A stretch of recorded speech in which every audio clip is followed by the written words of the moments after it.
हैदराबाद राज्य की संरचना का तुलनात्मक स्वरूप।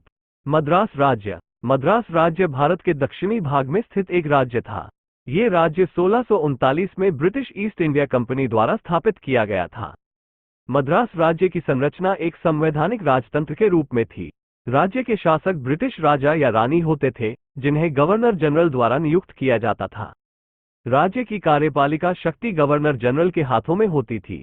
राज्य की विधायिका एक द्विसदनीय व्यवस्था थी, जिसमें एक विधान परिषद और एक विधान सभा होती थी।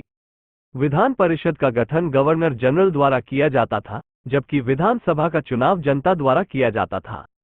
हैदराबाद राज्य। हैदराबाद राज्य भारत के दक्षिणी भाग में स्थित एक राज्य था। ये राज्य 1724 में निजाम द्वारा स्थापित किया गया था। हैदराबाद राज्य की संरचना एक निरंकुश राजतंत्र के रूप में थी। राज्य के शासक निजाम होते थे, जो एक शक्तिशाली शासक होते थे। राज्य की कार्यपालिका शक्ति निजाम के हाथों में होती थी।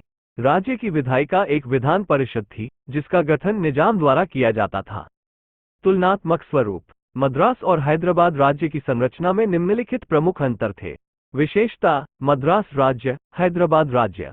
राजनीतिक व्यवस्था: संवैधानिक राजतंत्र, निरंकुश राजतंत्र। राज्य का शासक ब्रिटिश राजा या रानी, निजाम। कार्यपालिका शक्ति गवर्नर जनरल, निजाम। विधायिका द्विसदनीय, एकसदनीय। चुनाव जनता द्वारा, निजाम द्वारा। निष्कर्ष: मद्रास और हैदराबाद राज्य की संरचना में कई महत्वपूर्ण अंतर थे। मद्रास राज्य एक संवैधानिक राजतंत्र था, जबकि हैदराबाद राज्य एक निरंकुश राजतंत्र था। मद्रास राज्य में कार्यपालिका शक्ति गवर्नर जनरल के हाथों में थी, जबकि हैदराबाद राज्य में कार्यपालिका शक्ति निजाम के हाथों में थी। मद्रास राज्य की विधायिका एक द्विसदनीय व्यवस्था थी, जबकि हैदराबाद राज्य की विधायिका एकसदनीय थी।